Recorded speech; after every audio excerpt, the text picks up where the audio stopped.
I think we about to be live, T Green. Mic check. We back. Listen, so you guys already know that T Green's on the podcast. Welcome back, my guy. How you doing, brother? Blessed to be back, bro. Listen, man, it's an honor and a privilege to have you here, brother. I appreciate you and all that you've done. Again, coming on to the Deep Surface Experience, the Throne of Grace, to share a conversation. Yeah. I think that's pivotal, man, and it's just brotherhood. We got a relationship that runs deeper than a microphone. We had a Deep Surface Experience yesterday, and I was just telling you, we was on the phone yesterday, and it was a totally different tone from me, because life was happening to me, and you called me at the opportune time. And you always seem to call me at the opportune time. And I think for me, man, that just means so much. Yeah. You know what I mean? Because I'm telling you, I was cussing this guy out for calling me while I was in tears. I was like, does this nigga have a back signal? Take the help. Hey, man, look, God drop you on my heart, bro. Lean on the shoulder, man. Listen, but that was difficult, though. And listen, y'all don't know him yet. Well, I'm gonna introduce him in a minute. Another goat. Listen. Yeah. But take the help. Take the help. That was I was in the moment. That's easy to say on a podcast, hard to do in real life. Yeah. Because yesterday I was really mad at T Green for calling me because I knew that I needed to talk to him. Yeah. Shout out to the Holy Spirit. I needed to forego. I was like, man, get out of here, bro. I ain't trying to be all like, man, get out of here. Turn my music back up. Yeah, man. I got the hot spot. Like, maybe I need what to you listen to? Future or Sade? You know what? I was listening to I'll probably listen to Future. I'm being honest with you. So that gassed me up a little bit. But then as he talked about the Spirit guiding me, I was like, let me call this dude back, man. Yeah. And he knew what it was. Yeah. He got quiet and let me talk and just kind of let me get it out. And that's just, sometimes our safe place, we make it hard. Yeah. By not, like, I don't want nobody to see me like this. I don't want nobody to, well, listen, life gonna hurt sometimes, and you need people to lean on. But I appreciate that, man, and I for sure, just thank you for your diligence, man, and your willingness to be obedient as a brother to me, brother, because this season of my life is difficult. There's no way around it. When you're dealing with divorce, when you're dealing with this, and then you have kids involved, this is a real life thing that happens. And while we're here tonight, one of the things that being in this space, fatherhood is another mechanism of marriage, continuing the millennial marriage series that we have going on. So, man, it's just incredible that we have a special guest tonight. Yeah. That comes here. We've met. We don't know each other too personal, but we've seen each other on Instagram. Yeah. But we have T Green is our mutual friend. That's the connector. Yes, so that's another thing about you, T Green, too. And I'm gonna get back to you in a second. You're a source, my guy. Yeah. You're a source. You're a connector. You are energy source. People gonna spring from you, and that just being a humble leader. That's gonna illuminate your light, man. So continue to do that, bro. I appreciate the flowers, man. Absolutely. Yeah. And back to my guy here, man, Mr. Mod Father, man, Moddington Father. How you doing, brother? I'm doing good, man. Good, man. What's up, man? So it's an honor to be here with y'all boys tonight, man. Absolutely, man. So you're a part of an esteemed organization, Active Dads Only. If you haven't seen him, the Father on Instagram, man, he has a great Instagram page. It's very inspiring, but it's authentic. Yeah. The time I did meet you and I was around you, I felt great energy around you. Yeah. I don't bring anybody up here because it's authentic. We talk about our real life. I don't come up here masquerading, trying to be anything, trying to get clickbait. This is a real place, and I see what you're doing, man. And because fatherhood and active dads only. Before we kind of jump into everything tonight, man, I want you to just tell everybody who you are, what Active Dads Only is, and just kind of you have the floor. Okay, but once again, thank you guys for allowing me to be here with y'all tonight. But my name is Maud Torrance. I'm from Savannah, Georgia. I'm the founder of Active Dad, and Active Dad is an organization that I began in 2019 after I had my son, and I realized that there was a need for a community for fathers. The best example that I always tell people is my wife would get online and she was like, "Oh, I joined this mom club. Oh, I joined this," and I'm like, "All right, bet." I'm a new dad. What can I join? And I go online. And I'm like, damn, man, ain't nothing out Yeah, here. yeah. And Ain't nothing online for us. exactly.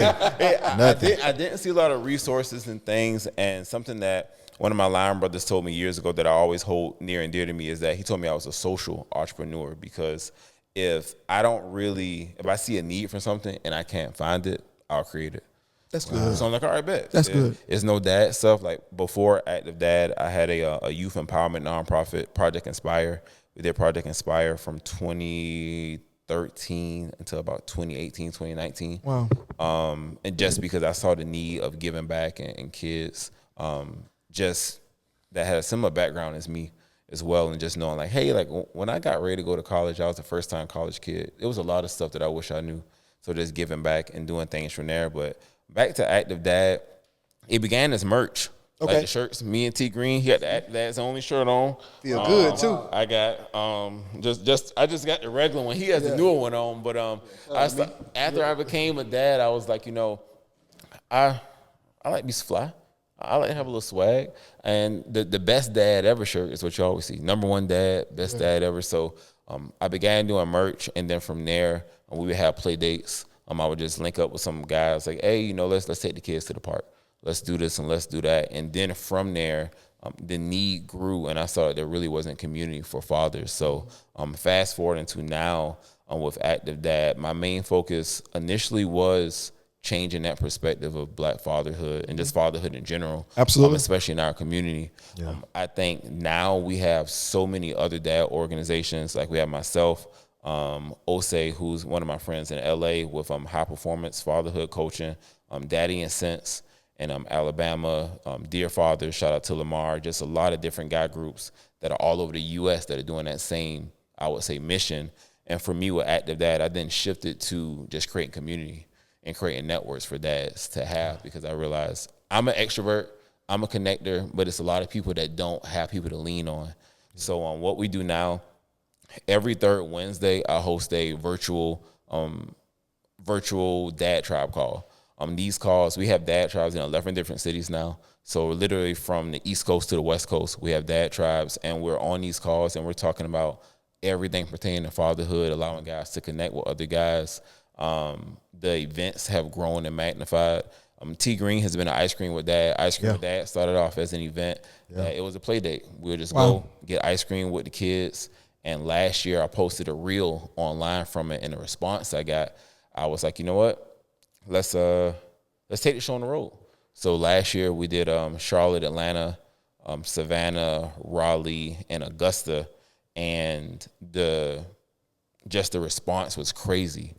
Overall, by the end of the tour, we had impacted, I would say, 350 dads between those cities last year. Wow.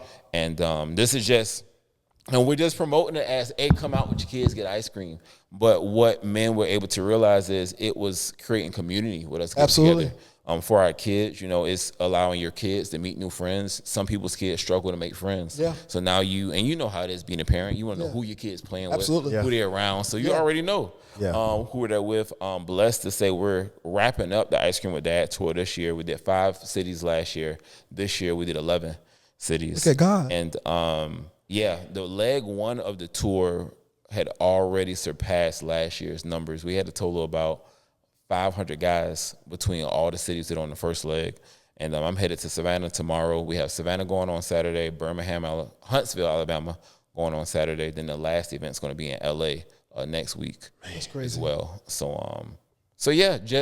I just realized the importance of creating that community for guys, that network for guys, and it's grown into, we have a race team now. We did the Around the Crown race. Come on, man. That turned into, now we got man. guys in Atlanta like, hey, well, what about it? We want to run too. So we got to come up with race merch, things of that nature. Just morning, we had prayer with Dad. Just morning, we had 27 guys. And I did this a couple of months ago.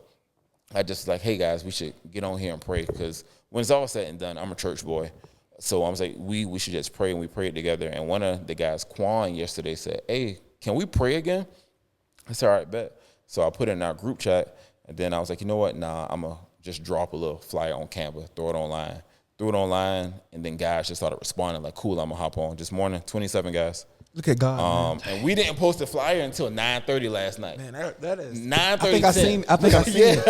And I was me out, bro. I'm kind of I was like, and I'm still getting. I know how to pray. Messages all day, like, "Hey, how did I miss this?" I was like, "Hey, bro, it was so last minute, and we literally just threw it on there." Yeah. But so yeah, that's just a little bit about me. What's going on with Active Dad? And let me ask a question. Yeah. I'm gonna dive a little deeper. Okay. Active Dads is a very pointed slogan. Inactive dads. Yeah. Where do they stand? And when you created the message, what was your thought process behind it? Because you knew there's that active dads only is very there's a message right there. Yeah. Only in red Active says dad. only. It's like you can't sit with us. So yeah. So that's why I want to. So what's your message to inactive dads? The message to inactive dads, I always tell guys is, And that's subjective too, by the way, too as well. Yeah. The message that I can say to inactive dads, I always say is get active, stay active. From having conversations, I've been able to learn and pinpoint with a lot of guys of their fatherhood struggles. I can say I have not had a lot of conversations with inactive dads. However, just from the work with Active Dad, I've had a lot of conversations with guys that have seen, I see how you are with your kids, and that makes me feel like I'm not doing enough. Absolutely. It makes me feel like I should do more. Like I see your kids at the gym with you, your kids are running with you, they're doing all of this.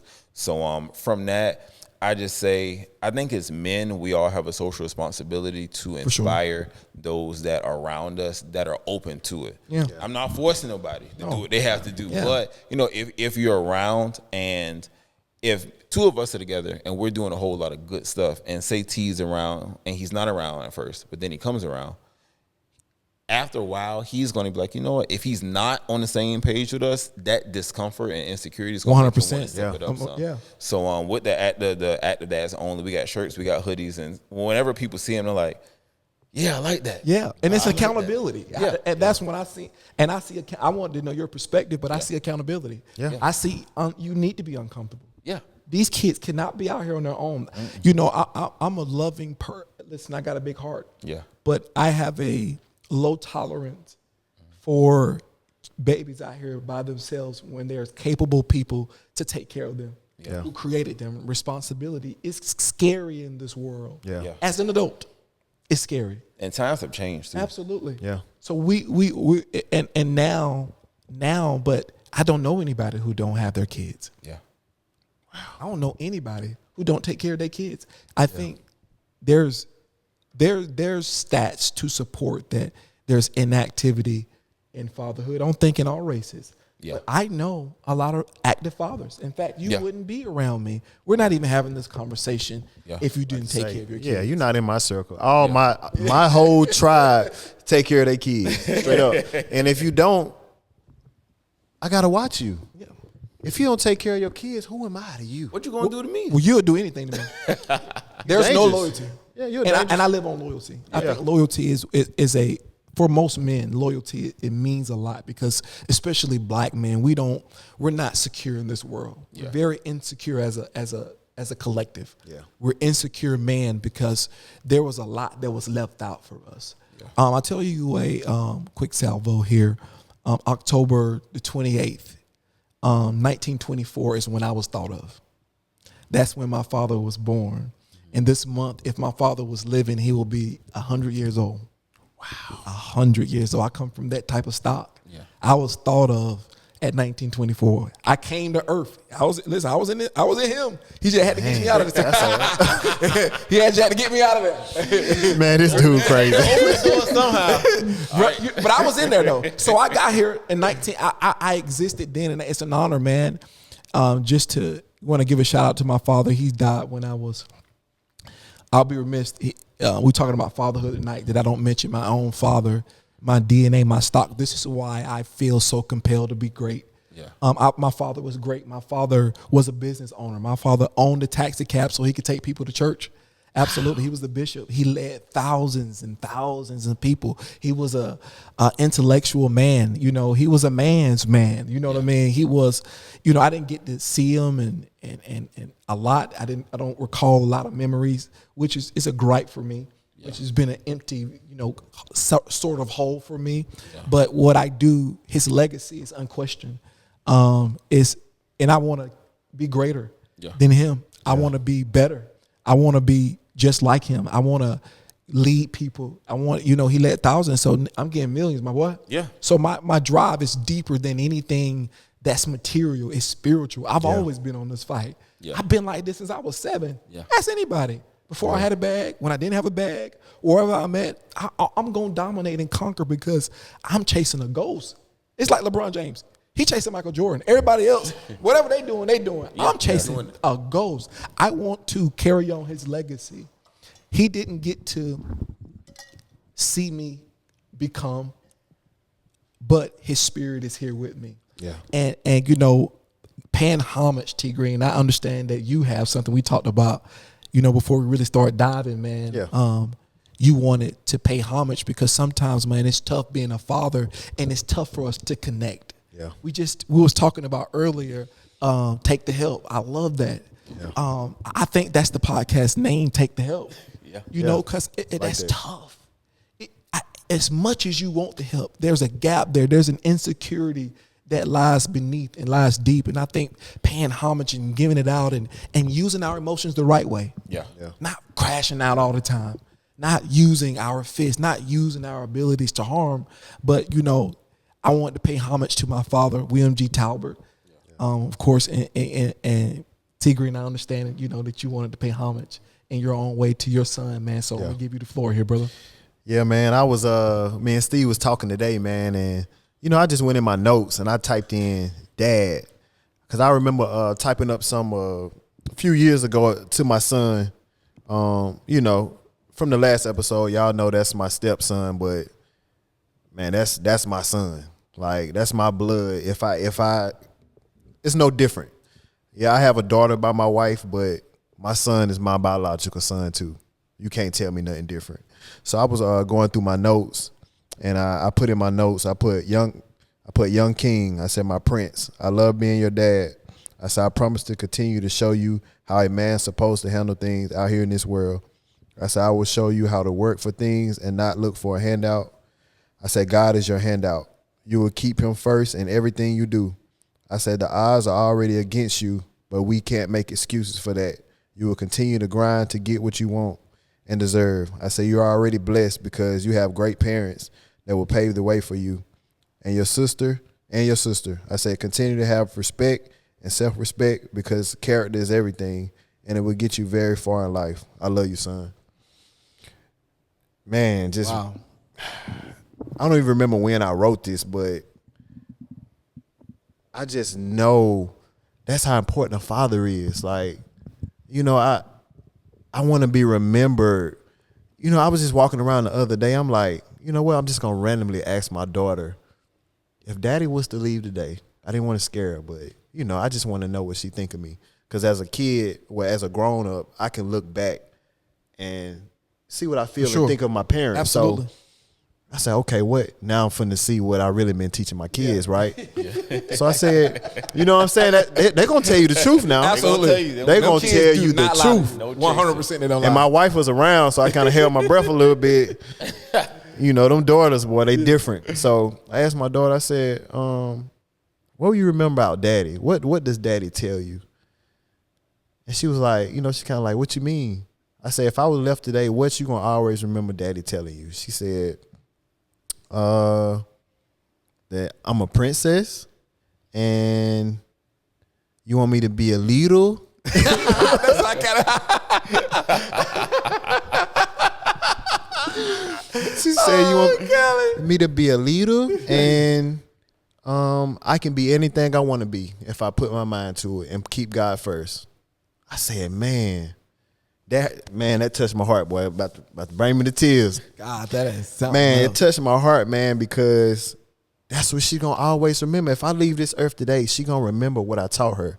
And those 3 characteristics right there, you can go far in life. Just that right there, just being whatever I want to be and keeping God first. So absolutely, that fatherhood it's a complicated journey too as well. Yeah. I don't want to oversimplify this journey and use platitudes to make it seem like it's just slipping and slide.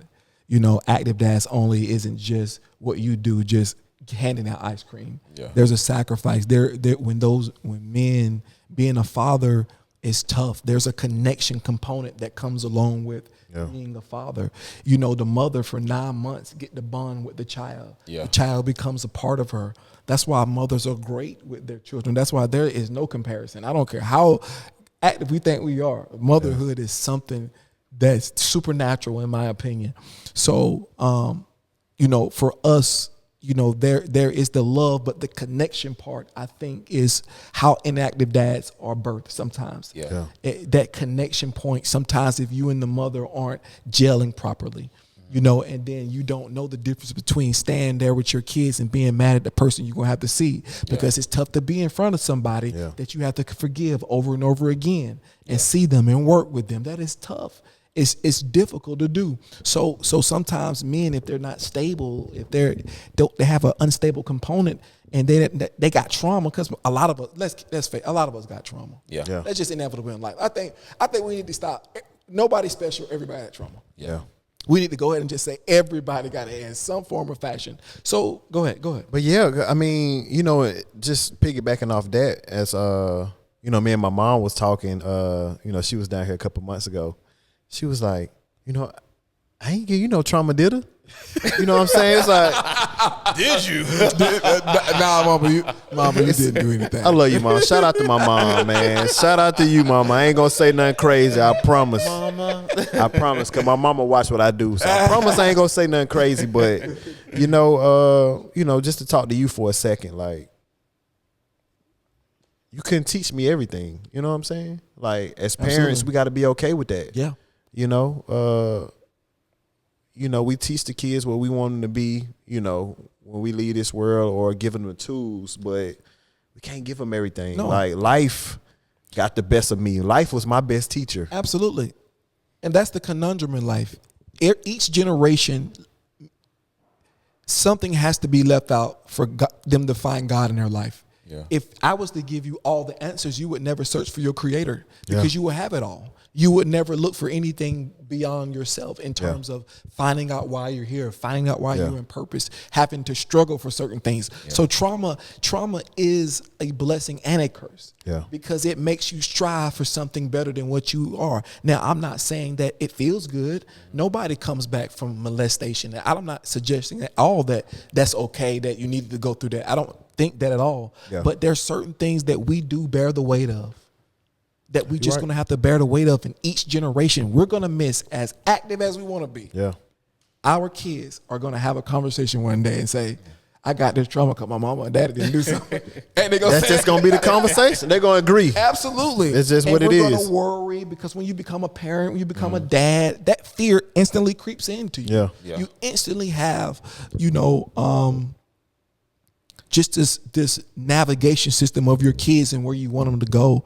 Man, I want to go back real quick to you, man. Take the help, man. Talk to men for a second about what take the help means, because it sounds like you said that before. And I want to kind of dive into that for me. And you can go and you can chime in too. So honestly, that was the first time I said that. Never said it caught my spirit. Never said it before. That was good. Listen, I'll throw some stuff together, but no, it got you for I'll throw some stuff together. But I am the co-host of the Untitled podcast, one of my friends, Miles, and what we were talking about was we had a deep dive segment on just men's mental health and things that men go through, and listening to how you were reacting, it took me back to that conversation. And the conversation, we spoke about how society has not realized that men have been, I want to say groomed, but we've honestly been conditioned for how we are. And when I say we've been conditioned in some aspects of how we are, it's because we grew up, boys don't cry. Tough, you got to be tough. You got to do this. We weren't really given those spaces, and especially depending on how your upbringing was. I tell everyone I was a single parent kid, then my mom got married, so then I had the joint parent household, then my parents got divorced, so then it was like back to single parent. So I got the best of both worlds. Gotcha. And was able to see those things. But when mom was just raising me by herself, it's just you gotta make sure you're tough. You gotta make sure you're tough. You don't let nobody see you sweat. If you gotta cry, you go to the corner and you do those things. And I just feel as in men in general, that was communicated to so much of us until now we get older. And a lot of stuff that you'll see online is that men, why don't men talk? Why don't men open up? Why don't men do those things? You think I think about your childhood. Girls were taught that at a young age. Like, 100%. To talk, to do this, to do those things. 100%. With men, it was, if you were in sports, do your sports, you do that. Absolutely. You do your labor type thing. So with that, we were just examining in the mental health wave that's been on of therapy and all of that stuff is great. But if we could be honest, we've only seen this within the last 10 years. Yeah. You've only seen this in the last 10 years. So how you just look at just black men as a whole, this whole new mental health, open up guy, bro, it's okay, lean on your brother, do all of that. It's good, but the example we use is kind of like slavery. You're looking at 400 years and we've been operating like this. Dang. So hearing you say that, it just made me think about our conversation. I'm just like, it's going to be completely normal for you to react that way because even with me, I'm very transparent. Anybody that's around me knows if you're one of my friends, you're going to see all of me. You're going to see happy me. You're going to see turn up me. You're going to see sad me. You're going to see depressed me. Yeah, you're not going to see all of me now. But not that way. Yeah, you're not going to see all of me. But just saying. A portion of me. Yeah. Just saying from the stance of just those different moods and emotions. Like anyone that I have around me, if I'm crying and you can't handle that, I don't need you around 100%. me. Yeah. I don't need you around me when I have those things. So, I just think that as men, with the work that we are doing, we have to continue to just be there for each other. And what I was saying was, even with me being, a connector, a community builder, things of that nature, when I go through things that are very hard, I still don't want to open up all the way. And I'm telling everybody to open up. And my best friend was telling me, he was like, bro, you gotta let people in. Because I feel like I can let you in somewhat, but I don't want to, I don't want to burden you and then come off as weak and do all those things. But and you got to be strategic too. You're a man, so we can't open up all the way. Yeah. You got to keep a little bit for yourself. You feel that for anybody, man and woman. Don't be you should never give anybody all of you. Yeah. You give anybody, listen, people are fickle. Everybody will turn their back on you. Yeah. Not some people, your kids will turn their back on you. Your mama will turn their back on you. Your wife, your husband. Everybody in the world is completely capable. That's why you got to journal. Absolutely. That's why I journal. It's called self-preservation. Yeah. I just started that, bro. Yeah. Bruh. It's therapy. Changing, bro. Yeah. It's therapy. I journal. Keep yourself. Keep your deepest I'll vent. thought. Do what I have to do. Whatever I don't feel like just really venting about, I just write it all down in my journal. Yeah. Write it out. Then afterwards, I feel so much better. Do what I do. So when I get upset, when I'm about to crash out, I send along. I be getting the text. I sent to the person about it. I hate that word, crash out. That's why I'm always calling him. Yeah. So I'm sending the text, but I won't send it. Wow. I'll just say it. I just need to say it. Go ahead and say it. My therapist has said that before. Yeah. So even if you just got to type it out in your notes. That's where I got it from. Yeah, just type it out in your notes. Just type it out, and I just type it out, and that way, like I do a blank text message. Yeah. Like I won't put the number up there, nothing like that, but just to say it. Yeah. And that way, okay, cool. I said everything I wanted to say, all the crazy stuff in your mind, because we're human beings. You're capable of every act that you despise. I'm going to say this again. You are capable of every act that you despise. That's why you have to capture every thought, that every imagination, you have to cast it down, because your thoughts are your enemies. Yeah. There's thoughts that come into your head as men that we don't even know where they come from. Some people in the spiritual world call it demons. Whatever you want, whatever mental health world, if you want to have from a kind of a base objective, you can call it something else from a scientific perspective. But these things be popping up in your head and moving your day, man, and it gets stressful out here. Yeah. That's why you have to start. I'm really big on starting your day with high energy. Yeah, I'll have to start my day with, usually I wake up, I'll pray. After I pray, I'm getting ready for the gym. Go, blow off some steam. I listen to the Mindset Mentor podcast every morning. It's 15-minute podcast. How did you get in? How did you get into that route? Like, did you struggle to get to that routine? Like, how did you get to where you were consistent? I want to say I first got consistent with it when I did the 75 hard challenge. Because with the 75 hard, you have to read twice. You got to read once a day, and it's just a whole bunch of objectives that you must do on a daily basis. So for me, it was like, all right, I have to maximize my time because I'm extremely busy, especially with work, kids, outside stuff. So I'm like, bet when I wake up in the morning, let me go ahead and do this now. For sure. If I'm reading an ebook, I'm going to listen in the car from the gym, because what else am I doing? Just go ahead and listen, and I'm just really big on just feeding your spirit. And I feel like once you take in all of that, it carries you throughout your day. If I don't go to the gym in the morning, you're done. You cooked. I didn't go to the gym in the morning. if the kids getting ready, I'm getting the kids ready for school, come on. So let's go. That's how the enemy get you. So let's dive into patience. That's a big struggle with fathers. Yeah. Patience with their kids, being snappy. Let's be honest. Let's just talk real. Sometimes, like there's this irritation. I don't know what it is. Yeah. And a kid would be like, stop. I'd be like, stop. Yeah. We were just talking about this, bro. Yeah. Stop. Yeah. I'm like, oh God. Now they jumping. Yeah, that's what I'm saying. And then it makes you, I'm like, oh, I'm a scumbag. I hate myself. Yeah. Because oh God, I can't believe, you know what I mean? So now I'm in this emotional roller coaster. Yeah. And I'm trying to get them together. Yeah. And I'm like, man, I'm losing it. And I'm like, what do I do? And we freeze. Just And you see the God in this? Why, this how God working this. The moment you snap out, you're feeling down. Yes. The kid leaves and she comes back to kiss you or hug you. Absolutely. And it's like, that is a fact.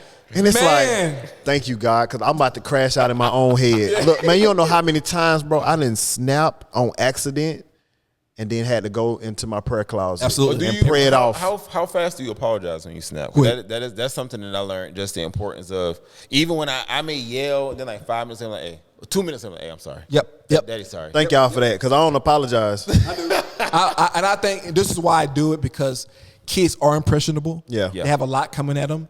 And I need my girls to know I love them. For sure. And that I'm human. That, okay, I'm human enough to make a mistake, and I'm human enough to correct And I think it teaches them at an early age about emotions. Absolutely. Because I'll be like, Daddy was frustrated. Yeah. So that's why Daddy did that. So then when they may fuss to do something, I'm like, what's wrong? And my daughter be like, well, I was frustrated. Okay, cool. Yeah. Let's deep dive this. Let's talk about this. Mom is the one who pushed all this because she's way more patient than me. But I've seen the benefit of just communicating with them. Like, you know what? Daddy's not in a good mood right now. Yeah. So Daddy's not trying to be mean. Yeah.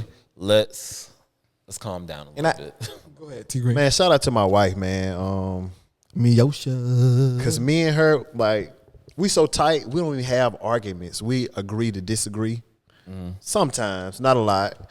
But our kids be right here watching us. Yeah. They like, stop arguing. I say, baby, no. We're agreeing to disagree. Hold up. Let me go back in this ring right quick. You know what I'm saying? I finish what I got to say. And then, we correct them like, hey, mommy and daddy had a disagreement. I said, we're not going to always see eye to eye. See, right now I'm breaking generational curses. See, Come on, T. our Green. parents didn't tell us this. They'll have an argument, and I'll just be like, dang. Listen, my mama an Illuminati. My mama got secrets probably that, like, ask my brothers and sisters. Yeah. You ain't getting nothing out of my mama. Yeah. Nothing. Wow. My mama could have been a whole mobster. She probably got some bodies. I ain't mean to say that. I ain't snitching on your mama. But my mama a vault, bro. Yeah. And we did, and that was sort of how we were brought up in the 80s, in the 90s, early 2000s. In black families, we keep things confiscated. We don't talk about the things anymore. And especially as little boys, you fall on the ground, you get up. Yeah, get up. You know what I mean? So that made us hard. A lot of us are hard. We didn't know how to disperse our emotions other than going after women. Like we'll just impersonate a person and go after somebody just to get what we want. Then we became manipulators. You know what I mean? Yeah. But instead of being who we are, but our kids are teaching us patience. Yeah. Yeah. Patience is the key. Man, I got 4 girls. That's his job. Well, my one be. You understand the emotions and the estrogens in the room. I have to sit there sometimes and just sit there and look and say, there ain't no answer right now. Nope. There's just not an answer. It's not. But then I begin to just say one thing at a time. Yeah. That's what it is. That's good. One thing. I can conquer this. Hey, Garen, come over here, Garen. Yeah. Hey, I need you to. She's my 8-year-old. I need you to be a leader. Okay. Yep. Just help me with this. Listen. I believe in you. I look them in the eyes. They'll do anything. Hey, Eden, come on now. Don't act like River. You're 7 and she's 5. Don't go down to her. That's my favorite. Stop favorite this. line. You're going down. Stop this. Yeah. And I have to build her up because when siblings are close in age like that, they continue to bicker and fight and they run each other crazy. Just run each other just for no reason. I'll be like, stop. stop. And then they do. I look over there, they still doing it. You ever had to whoop after prayer? So I've never whooped my girls. I've never ever put my hands on my girls. Me either. I just. Plausible Steve. Shout out to Steve. Boy, you helping me tonight, boy. What are you talking about? Well, and here's the thing, man. The reason why it just, man, I wanted to be a better communicator to my girls. I know young black girls in this society is fragile. I didn't want any sign of them having a man hitting on them. Like, that's not okay. You know what I mean? I don't even let my brother don't like this. My brother be like, hey, Garen or one of my kids, go get this for me. I'm like, no, don't tell my kids to go get nothing for you. A man go get something for a woman. Stop this. You know what I mean? I'm staunch about my girls. Yeah. And I want to be right now I'm a decent father. I'm okay. I'm giving great effort. I'm being honest with you. But there's an execution piece. And I think the next piece of that, other than patience, is affection, man. Yeah. That's the connection part I was talking about. Big. Yeah. It's big. It's tough. Yeah. They don't, like I said, we don't come out the womb like, hey, when they're babies, of course, but when you get older, like you're like, all right, come on, go over there, go over there. Man. They jumping on you, go over there. You amazing when you see moms. Like I could see when they're with their mom and they're just crawling on her like a tree, flipping over on her, feet over the, But I didn't know that power until I really was active, just really active. Yeah. And when that happens to me now, and that's just love. Yeah. Acted in motion in the physical. Yeah. When they just jumping on you and doing all of this and over you, that is an act of pure love that they're curious about you. Yeah. You made them. You were in their eyes, you're their creator. Like that is a reverence that they're giving you, exploring the avatar that God gave you through love. And I missed that at first. Yeah. I think that was a big part of me not being as present as I needed to be. Yeah. In my marriage. And I will say that, you know what I mean? Not understanding, because here's the thing, let's take you back a little bit. When I was a little boy, I never even kept a kid. I never even babysitted. Yeah. That was never required of me to babysit. My little cousins babysitted. Yeah. They were always in there with the little kids, taking care of the little kids. They had the little dolls, so they were grooming them to already be nurturers without a baby even there. So they was man. In that, So I was outside running, playing football. Yeah. That was the furthest thing from my mind. Active kid. You see what I'm saying? So I'm groomed to just go and go. I'm a hunter. Yeah. I'm smelling. I want to go. I want success. I want this. I'm driven. I'm just going. December 7, 2015, Garen comes into the world. Wow. Boom. So all of that. Yes, I love Garen, but that didn't change. That didn't erase what I built. Yeah. That segment of my life was way bigger. It's kind of like an addiction. If you been smoking weed for 30 years and you get out for 2 weeks, come on, man. You still gonna have a craving. Yeah. That's 30 years. It's still gonna be weighed in. So when she came, learning how to connect on all levels, opening up, being verbal about I love you, being verbal about everything, talking to them, like just the love that they give. And I think men struggle with that affection because of the disconnection. And sometimes fatherlessness is a component of that. And see, I would say my experience was the polar opposite because of how me and my dad's relationship was. Like when I had Landon, it was just like, oh my God, like I got a son, like I got a kid, I got a baby now. And I think I would always say that because and me and my dad have a great relationship now, but just because of the inconsistencies and some of the, I guess like you were saying earlier, like some of it would be like trauma that I experienced from that. It was just within myself. Whenever I have a kid, I have so much to give. Oh, we're gonna do this and we're gonna do that. People would laugh when Landon was a baby, and I'm talking like 6 months was a baby. Oh, he was outside with me. Like wherever I went, like me and my boys is running. I could show you the pictures. Running stroller. He would have said. I remember one night back home in Savannah, we all went to like Carlito's, like Mexican restaurant, and it was just like fellas night. We all get together, and I was like, hey y'all, Eb got something going on, so Landon coming into the restaurant too, and it was legit 10 of us, probably like 10 to 12 of us, and he getting passed around the table. I'm like, all right, we eating. Go to your Uncle Broderick. All right, Broderick got him for a little bit. Then like Kevin, like, nah, get Landon here. So like just with that, and even now to this day, my friends are still really involved, really with both of my kids. But I just kind of went into fatherhood like, damn, I knew what I experienced growing up, and I would never want my kids to. I would just never want my kids to ever feel like that. Steve And talking to about that all the point, time. this is why you struggle through it. That's to the point. I'm glad you said that because, see, no matter what, it wasn't a disconnection. I had to learn how to connect. Yeah. There's a difference. The love automatically keeps everything together, but it gives you the grace to learn the skill of being a father, because affection and patience are skills. Those are things that they didn't teach men. That's a part of emotional intelligence. You got to work on it, and affection is a big thing. And also, and I didn't grow up in a really affectionate household either. I didn't either. I didn't either. My mom and dad. So my mom and dad was Army. So first of all, my mama didn't play no games. Same. No games. Same. So I think that's what I got, like the sports, that's what really got pushed out of me. My pops, he real cool, laid back, chill, like me. I never really seen him get mad unless I messed up, you know what I'm saying? Shout out to Pops, man. He heck of a provider, you know what I'm saying? I used to go, so I'm from Mississippi, but I used to go to Georgia with my dad every summer. So I used to run around all summer. There's some hot summers. You became an athlete. Listen, I know Mississippi got some pretty good athletes, but Georgia, listen. Shout out to Dooley County, man. That's my other side of Georgia, man. Like just growing up, just seeing, having different friends from different places. Like being in Mississippi, but I couldn't wait to get back to Georgia because I was outside. I might wake up 9, 10 in the morning. Dude, I'm back at home when the street lights come. They were like, "Have you ate?" Man, I ate at my homeboy house. Like, they trying to flag me down. We was like, bro, we finna drive fast as we can, ride the bikes fast as we can by my house so they wouldn't flag me down to eat. So, bro, literally, I used to stay outside 9, 10 hours. So I don't even know how much time I spent with my dad in the summertime, to be real. But, he's still, we still tight, still my dog.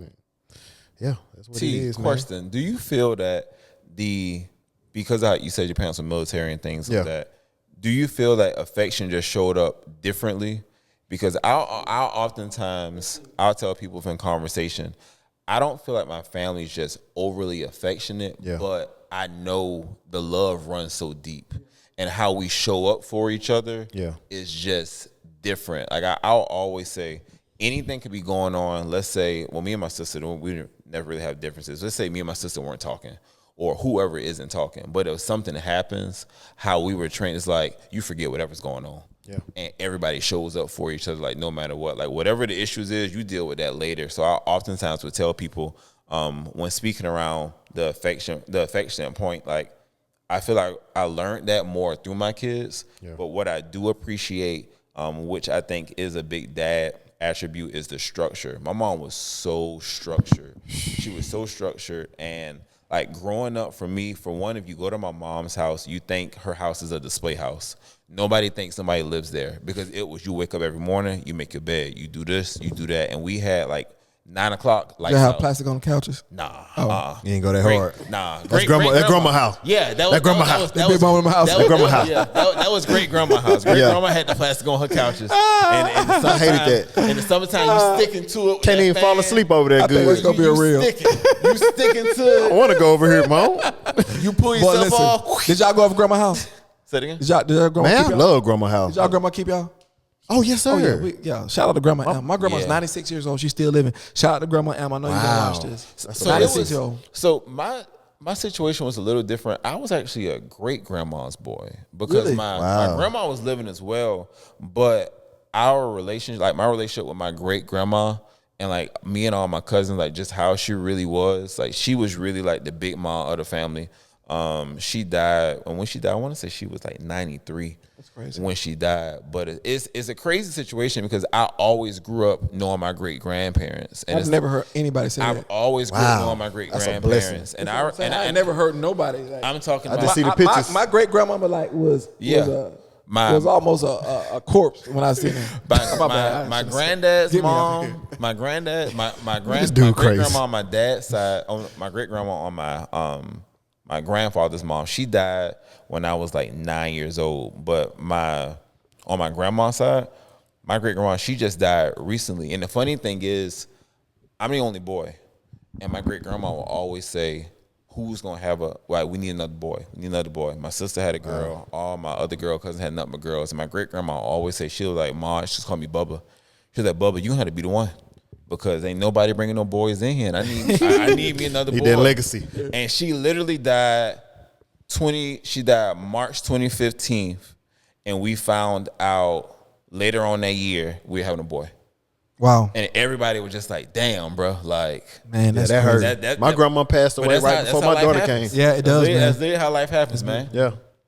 Man, this is a resurgence of the image of black fathers in America.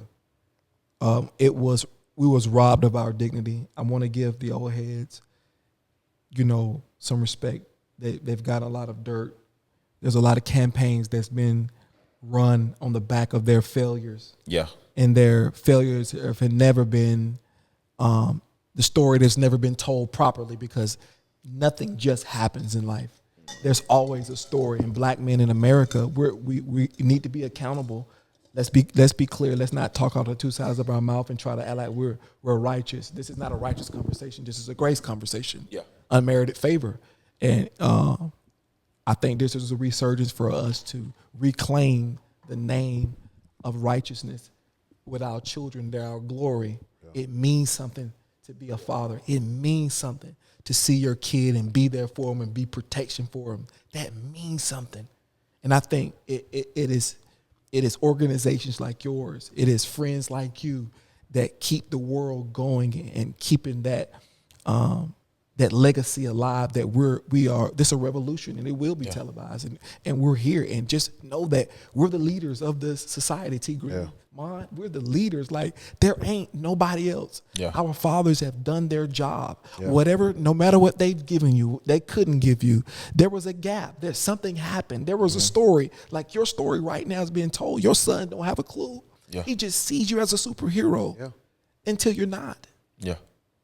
Because either die a hero or live long enough to see yourself become a villain. But here's the catch line to that.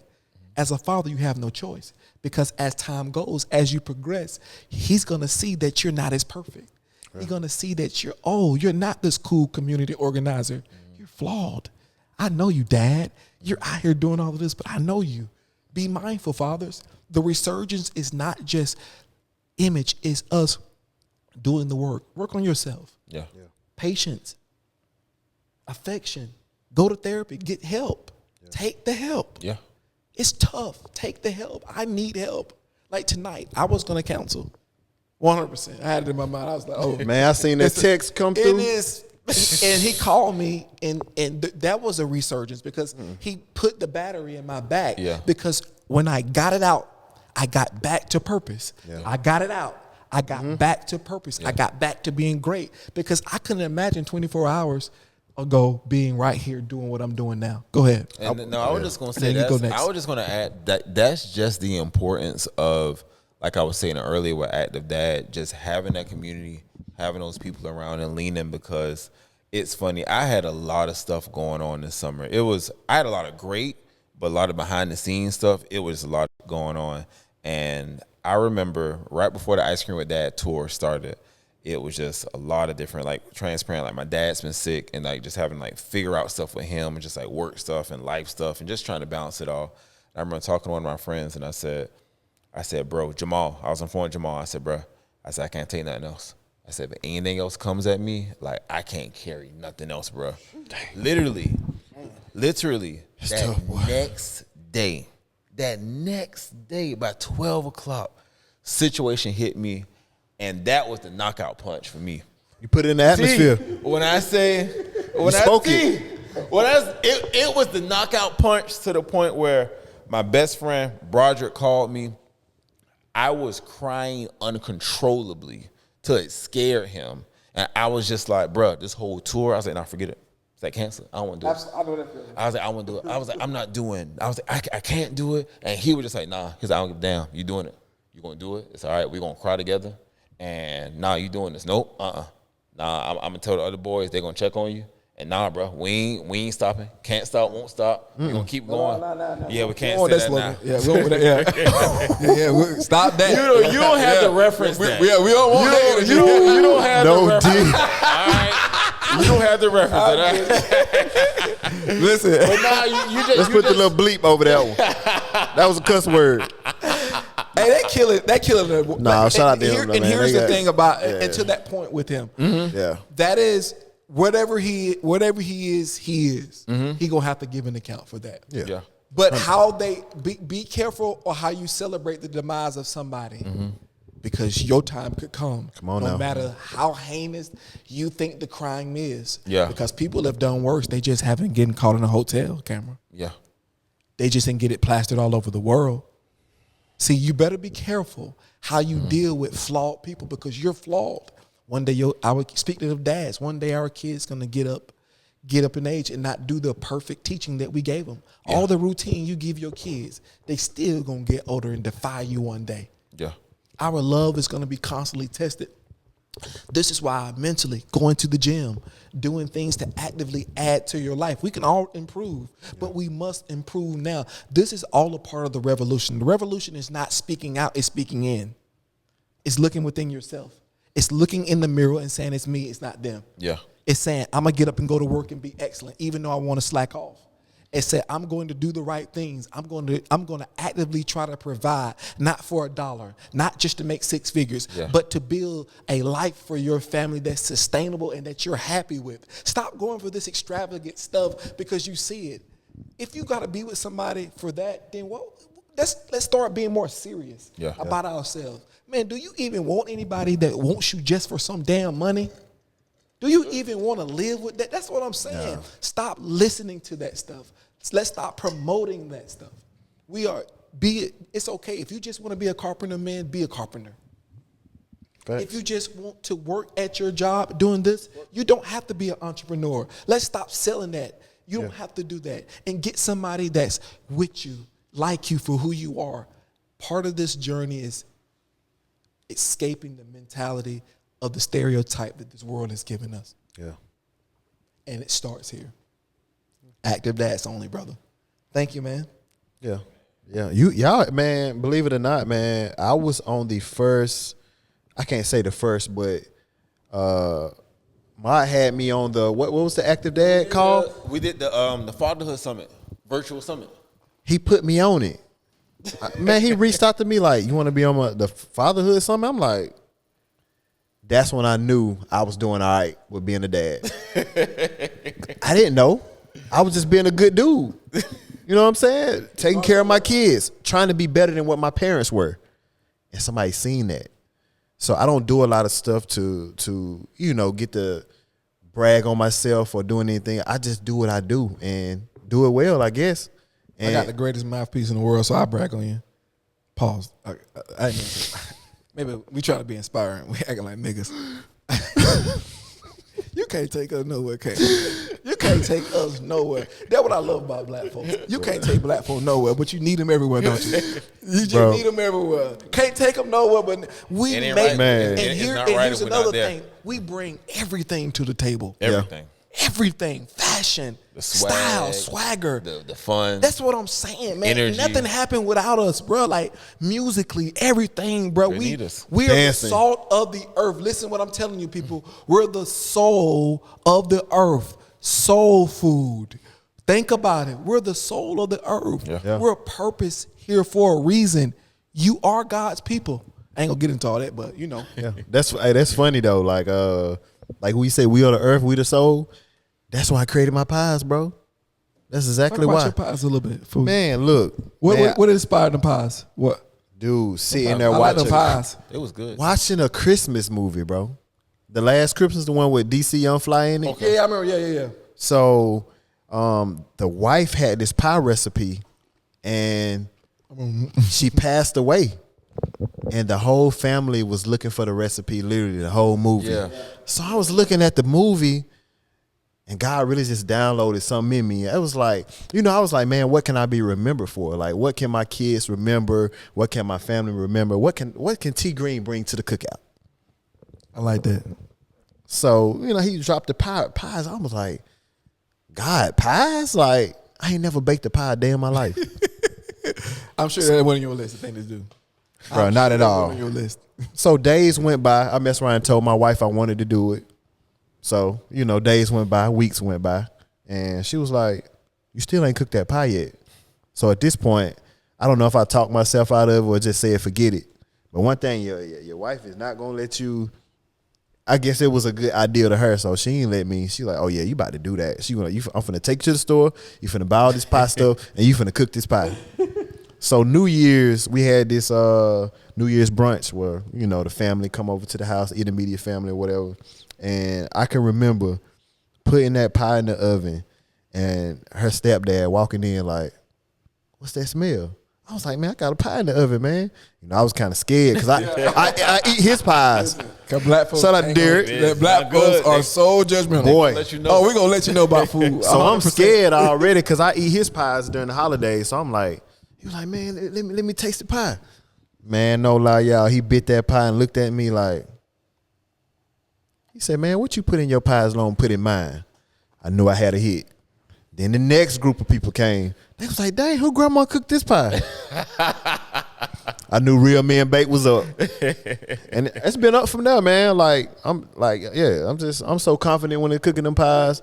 And then digging in. Yeah, my first Thanksgiving, I cooked like 96 pies. I couldn't even break 100. I was so tired in the kitchen. Wore my little oven out. And you need to be a sponsor of the Deep Service Experience, man. Real I can do that. Might well sponsor us, man. Say no more. Listen, man, collaboration over competition. A little pie. That's what I'm saying, man. Yeah. Pies on the set. All right. Come on, man. Pies on the set. Pies on the set. To the audience. Yeah. Man, but we should do that, bro. Let's do that. I'm with it. Listen, but look at power. With 2 or 3 gathered in my name, so shall I be. There we go. It's Christ consciousness, man. Yeah. Rise above to greatness, man. It is within our grasp right now. Everything right now. And it starts with taking care of our children. Yeah. The thing that you don't have to go get a degree for, that's nature. Yeah. Seed time and harvest. We didn't have to read nothing that you know about that. Yeah. And when we created, there's a responsibility there first and foremost. Yeah. It's kind of like your job. You can play around, do a lot of things, but you're there to make money. Yeah. And we're here to be fathers and transmit the word and transmit God, give them God so they can give God to the next generation. Because what is God? Love. Mm-hmm. That's what God, we don't have to overcomplicate that. Yeah. God isn't religion, he's love. And he's loving your brother. It's enough to call me when I need it. It's enough for you to take care of your son and start Active Dads Only, inspiring hundreds of men going on tour. Think about it. We used to only be known for going on tour for rap careers. Yeah. Now revolutionize it. Rise above, because more things are coming. Yeah. Because anytime there's a seed in there, the enemy is always coming. 1,000%. And it's going to come stronger and stronger. The obstacles are going to get worse and worse. My mom told me that. She was like, Steve, you're going to be great. But that will be great tribulation. Yeah. Well, that's scary. The higher you climb the mountain, the harder it is. Be careful of what you ask for. Mm-hmm. I crave greatness, but I know that I'm going to pay a price for it. Yeah. And I want my daughters to be great. I want to instill in them just how to be good human beings to people. And I think that's what a parent's job is. Fathers, we don't have to. I don't care what nobody doing. Yeah. If we sit at home on Saturdays in our undies, sitting like this, eating popcorn all day long, watching Baby Shark all day long, that's what we're gonna do. Yeah. Stop competing, collaborate, go out and get some ice cream. That's why I love the simplicity of it. But it was such a large message. Yeah. Man, listen, bro, we ain't gotta have a seminar, bro. We don't need to tell anybody to go to. Stop telling people to go to therapy. They'll go when they're ready. We're educated. We got information. People will go when they're ready. Pressuring, because I didn't listen to nobody. Yeah. But when I was ready, I went. I ain't tell nobody either. I ain't announce it. Yeah. So encourage, give. I think we're in an era of grace. Just give people grace. Inactive dads, people having a hard time. Give them grace. All right, come on, bro. You can't be around me like that, but come on. Yeah. Take care of your kids. That's where we at right now, my guy. But I appreciate you guys. Now, man. one thing I did want to add with the therapy piece is just that I do think it's important not saying you have to, but I've seen how just sharing your journey when it comes to therapy. I agree with that. I've seen how guys, because you guys don't want to go to therapy like that. So once you do share and say, oh, okay, like, hey, I went to therapy and I learned this and I learned that. One of our dad tribe calls. Shout out to my friend Rashawn Miller. He came out. He closed it out. He's a therapist. It was Am I the dad I needed as a child? That was the title of that dad tried me in. And he just came in and just gave like some really, really good facts. He actually gave out journals to guys. Anybody who want to start journaling, it's like I got journals to give you guys, send you guys as well. But just even him sharing his story, it was guys that reached out like, yeah, I want to learn more about therapy. Yeah, so that's why I do say, don't, just like you said, don't pressure it. But I just think just from being transparent, I don't want people to commercial. Like it's become commercialized. It's become a slogan. Yeah. We're not slogans. We're human beings. Is what I'm saying. Like I don't see anybody else being. Advertised to like that. Yeah. Like it's an advertisement. Like you better go or chastisement. Like you don't know what I'm dealing with. You don't know my financial situation. Like I got 4 girls. Yeah. I had to make time because I needed it, but my God, when do I have time? Yeah. I make time for this because it's what I want to do. But everything else is shaky. You might call me. He said it's shaky. I might come 100%, 1,000%. But listen, I appreciate y'all, man. Tim said we got 5 minutes, so we're gonna wrap up, man. T-Green, you gotta come back, man. Man, you look natural over there. Man, I don't have anxiety this time. Man, you couldn't tell that. Whoo. I like you. No, because T-Green, you feel like, but he gets nervous when we had to speak because when we did the virtual summit, dude was speaking tonight though. No, when we did the virtual summit, boy, we were practicing. Yo, I didn't know. They taught me so much during. My bad, Tim. They taught me so much during the summit.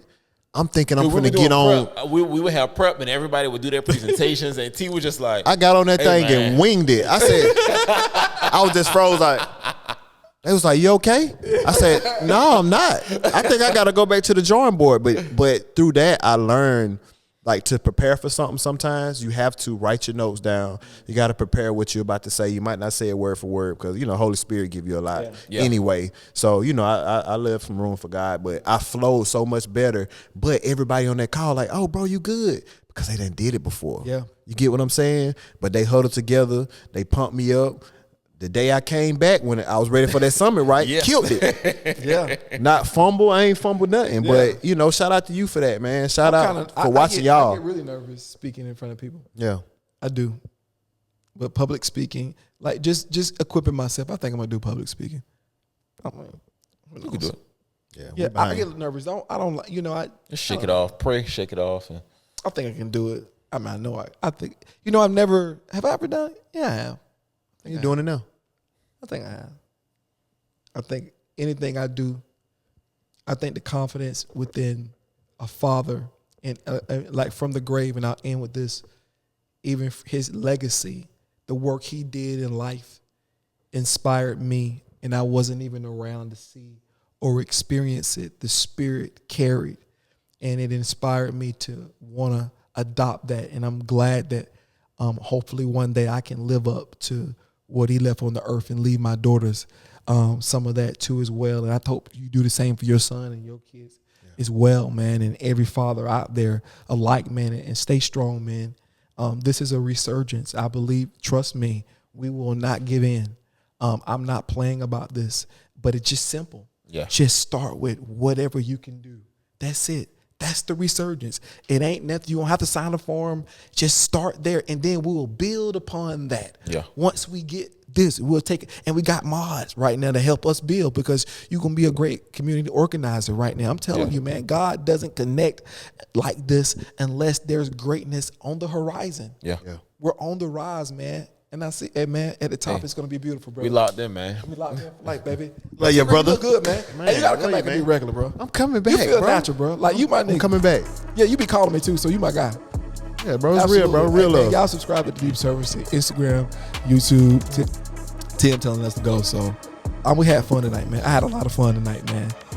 We out in 10. Yes, sir.